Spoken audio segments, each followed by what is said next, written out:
Imagine this. The holy prophet Samuel arrives at Bethlehem with a divine message from God. Village elders tremble with fear at his sudden arrival. Jesse gathers his handsome sons in the courtyard.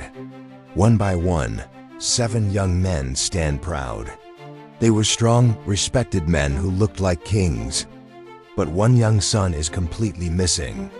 No one thought of calling him to the courtyard. No one expected him or mentioned his name. And that raises a profound biblical question that has puzzled many readers for centuries. Why was the young boy David not invited to meet Samuel? The Bible simply states that young David was tending sheep in the hills while his strong brothers stood before the prophet, Samuel. But ancient Jewish tradition tells a deeper story. According to the sacred Midrash, David was considered an outsider within his own family. The rabbis taught that Jesse, David's father, had become deeply troubled. Because David's great-grandmother Ruth was a Moabite, Jesse feared his lineage was unacceptable. The ancient story says that after separating from his wife, Jesse intended to father a child through a simple, humble maidservant in his household.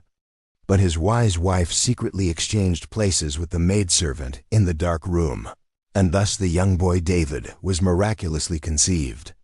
Unaware of what had actually happened, Jesse and David's brothers believed that the newborn boy might not be a legitimate son of the family. And so, according to this ancient tradition, David grew up isolated. While his brothers enjoyed honor, David knew only loneliness and rejection. The rabbis connected this story to Psalm 118. The stone which the builders rejected has become the chief and glorious cornerstone. Who were the builders? According to the rabbis, they were Jesse and David's brothers. They rejected the stone, but God chose it. One by one, Jesse's 7 proud sons passed before the prophet Samuel: Eliab, Abinadab, Shammah. 7 strong sons, but there were 7 rejections.